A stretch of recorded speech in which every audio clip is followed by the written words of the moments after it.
Welcome to The Source, where we combine the headlines with in-depth conversations with the newsmakers themselves. Sitting in for Pinky Web, I'm Lois Calderon. Today on the program, an unwelcome holiday surprise as the Health Department announces the entry of the COVID-19 JN.1 subvariant in the country. Should we be concerned? Amid the festive season, it's easy to go off diet and then some. How can we best manage our food intake? Also later, the Health Department reminds the public about the risk of bringing home leftover food from holiday gatherings. Health Undersecretary Eric Tayag joins us in the program.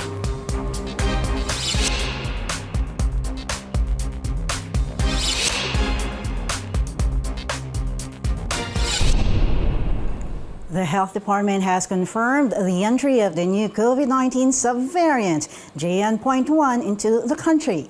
The World Health Organization has classified JN.1 as a variant of interest as the UN organization continuously monitors its global spread. An infectious disease expert says the new COVID-19 subvariant is causing a spike in cases. Paige Javier tells us more. Joanne Grace and her family chose to spend their Christmas morning at a park in Quezon City. They were not worried being outside despite the rise in COVID-19 cases and detection of a new subvariant. Panahon lang talaga ngayon ng flu. Actually, kagagaling lang din namin sa flu, pero mabilis lang na din man kaming gumaling. Joanne Grace says what's important is to remain vigilant. Amid the Christmas and New Year celebrations, the Health Department announced the entry of the JN.1 subvariant into the country. The DOH says it detected 18 cases through genome sequencing. All of them have recovered. Philippine College of Physicians President Dr. Ronjean Solante says it's possible there are more cases that have not been detected yet. It is highly transmissible and it's really causing a lot of the new cases now. Our vaccines will not work anymore, and that's why it's expected that even if you are vaccinated, you're expected to get the infection because it's a really totally new because of its more mutations. The World Health Organization tagged JN.1 as a variant of interest as it needs to be closely monitored and studied. Cases of the subvariant have been identified in the US, China, and other countries. The WHO also said the additional public health risk posed by JN.1 is low. I don't think it's something that we have to panic at this point in time because causing only a mild type of COVID, unlike the Delta, the Alpha. Public health advocate Dr. Tony Leachon urged government to bring back the face mask mandate for 2 weeks. He said there is also a need to monitor cases in hospitals and the positivity rate or number of people testing positive. But Dr. Solante does not see the need to require the wearing of face masks again. He says senior citizens, those with comorbidities and symptoms, are the ones who need to mask up. Health Secretary Dr. Ted Herbosa earlier said the public should not be worried over the minimal rise in COVID-19 cases. He advised Filipinos to also be on the lookout for other viruses and sicknesses amid the season for influenza-like illnesses. Paige Javier, CNN Philippines. Let's go straight to the source of the story, Health Undersecretary Eric Tayag. Undersecretary Tayag, the Health Department confirms the entry of a new Omicron subvariant called JN.1. Tell us, what do we know so far about this variant? Okay, what we know, Luis, about JN.1 is that it's now reported in 41 countries, according to the World Health Organization, as of December 16. In the United States, for example, more than half of samples tested for the variants or other variants of COVID or SARS-CoV-2 was related to the JN.1 or JN.1. In the Philippines, we reported the first 18 cases. All have recovered, and we are still waiting for more reports as the Philippine Genome Center tests the sample that were sent to them. Aside from that, the Department of Health continues to take note and monitor the capacity of hospitals at this time. There are no surges in intensive care unit admissions, and there are no significant surges as well into the COVID-19 designated hospitals. Undersecretary, before I So go we down, are still monitoring the situation, Luis. okay, I'll go, we'll break down the numbers later as to the 18 cases, but I wanted to understand this subvariant. This is from the same lineage of the Omicron subvariant that has been the dominant strain rather during for most of the COVID cases in the past years. But how different is this from the previous variants in terms of transmissibility? Because I mean, can they bypass people's immunity? Okay, this variant has one extra spike protein mutation that makes it different from the BA.2.86, which has been reported as the predominant strain until JN.1 replaced it as the predominant strain.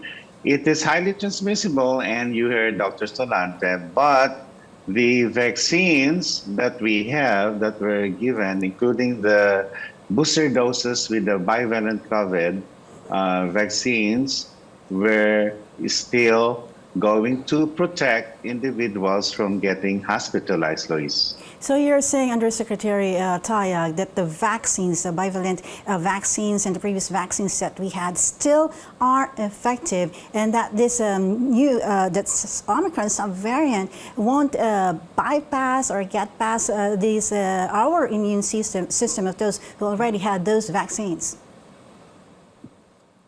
Yes, and we're continuing to monitor this situation, Luis, because maybe it's too early for the Philippines to make those conclusions, as well as with the other countries.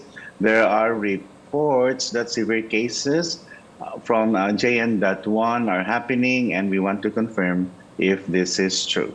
Severe cases, but that is elsewhere in the world, not yet in the Philippines. There are no severe cases. Not yet. Okay, for the record. That's correct. And another one is that we are not mandating any use of masks for everyone. It is limited to senior citizens, those with the signs and symptoms, and especially for those in hospital settings wherein N95 masks are recommended. You said, I wanted to understand, because when this subvariant JN.1 hit the U.S. or first emerged in the U.S. in the summer, they actually didn't pay much attention because there's just a few cases. But then we've seen that the peak, this holiday season is the peak of respiratory virus season, and there has been a surge also in the U.S. this holiday season, given the peak. But here in the Philippines, don't you think that it could be also a cause for concern? Because we've heard also earlier report, the one that we aired earlier, that is not yet a cause of concern. But should is there a likelihood that we will get there?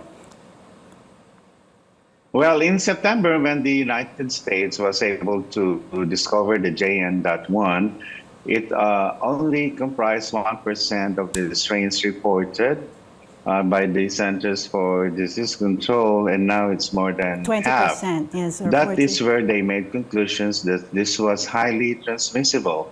And because of the holiday travel, and because of the interactions of people who have now gone out of their homes and into these crowded places, including here in the Philippines, the Simbang Gabi has just ended. So we are bracing for a similar situation, and we hope not that people have heeded our advice that mask is a protection, but it's not a guarantee, because we have to have other different layers of protection. For example, they should have completed their booster doses for the vaccine.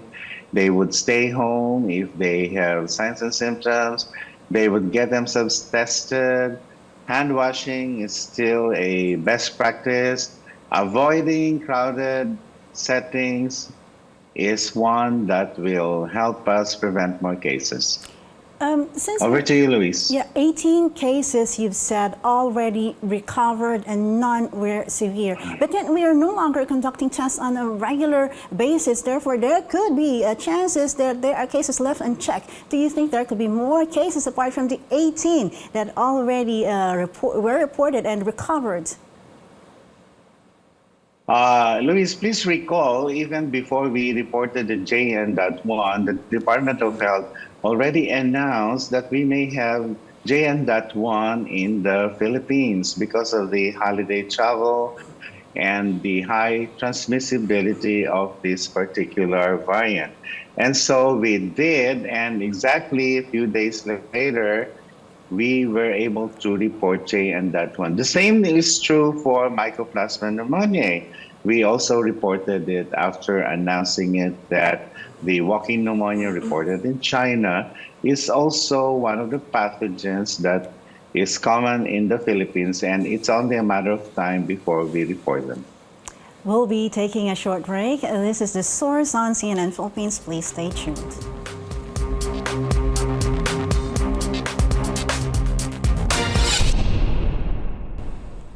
You're watching The Source on CNN Philippines. I'm Lois Calderon. Our source for today, Health Undersecretary Eric Tayag. Undersecretary, we were talking earlier about the vaccine. You've said that those who had this new Omicron subvariant JN.1 won't get past or slip the immune system of those who had vaccines before. And we wanted to understand how effective is this? Because also for people who had previous infections, because this Omicron subvariant is of the same lineage. Okay, generally our immune system is able to combat any infection either from viruses or other pathogens, Luis. And for this SARS-CoV-2 variants, including JN.1 or JN.1, there is a phenomenon called immune escape.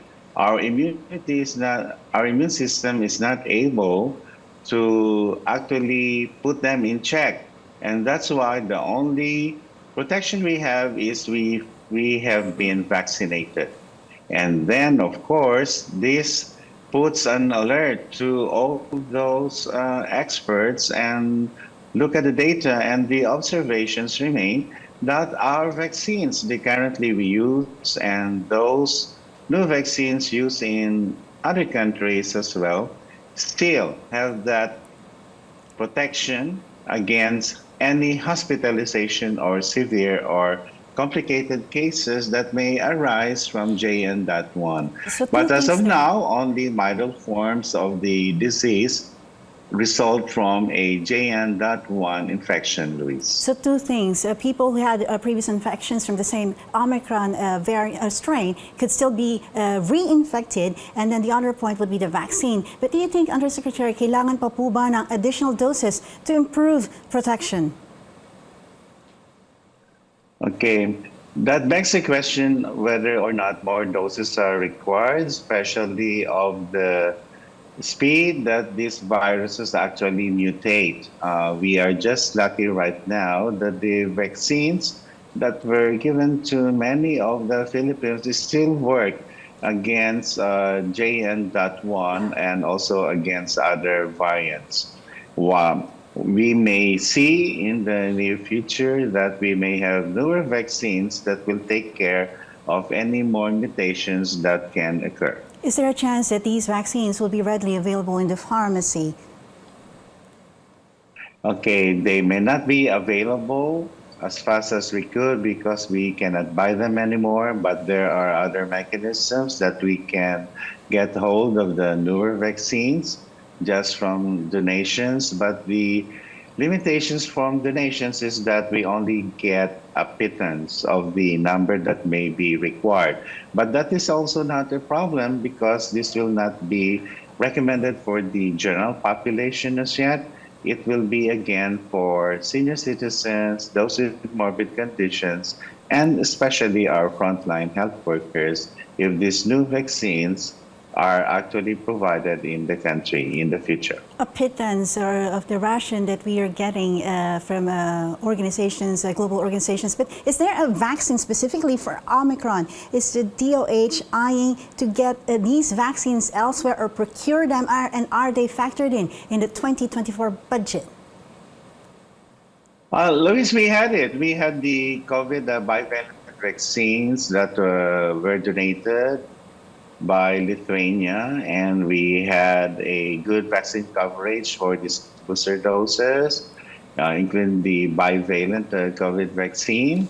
And even without the bivalent COVID vaccine, the earlier vaccine formulations that we were given to Filipinos still provide some protection against any hospitalization or severe or critical conditions that may occur if these new variants would infect any of us. We'll be taking another break. This is The Source on CNN Philippines. Please stay tuned.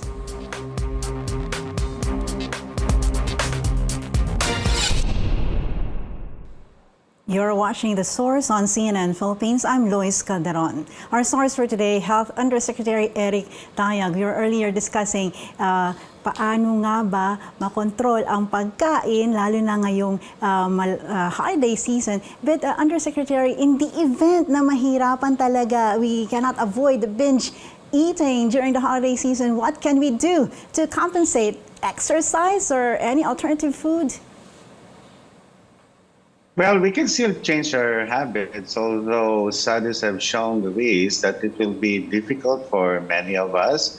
In fact, any weight gain will be our new baseline weight in the coming years, especially those who are older adults or who have problems with sustaining healthy behaviors.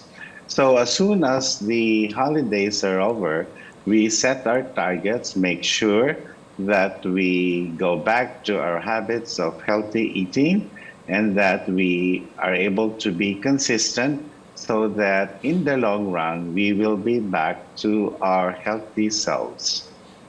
The health department also issued a reminder of doing a sharon. I'm not sure if you're familiar with this, but it's taking out leftover food. Tell us, what should people keep in mind when bringing home leftover meals? Okay, if you do a sharon, don't bring them home. Share it on the streets before coming home so that others may also have the good grace of food in their tables.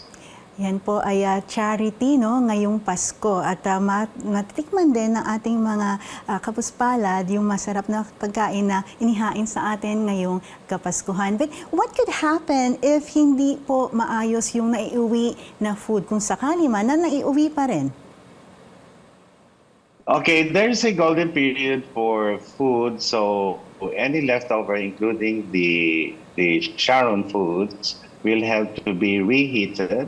Or you have to, if you're not going to eat it right away, you have to make sure they are refrigerated and you consume it not more than 3 days after bringing them home. And that's why it's very important that you consume what you can already consume and you bring food home, that which you can also share and consume right away. Ano po ang first aid? Kasi marami pa po siguro hindi makapunta agad sa ospital kung sakaling nagkaroon ng stomach upset at kumain nga po ng pagkain ito. Okay, there may be issues on stomach upsets or what we may call as acid reflux, and so therefore you should make sure that you have your antacids on hand so that you can be relieved immediately. And if this becomes diarrhea, then you should have oral rehydration solutions to make sure that your fluids and electrolyte losses are actually corrected right away. And watch out also for other symptoms like fever, diarrhea. They're not very good combinations because certain pathogens may require antibiotics to cure them. We shift to another topic, Undersecretary. Malapit na rin ang New Year. Health Chief Ted Herbosa says 24 new cases of firework-related injuries. The total now is 52 as of December 26. Your reminder to the public.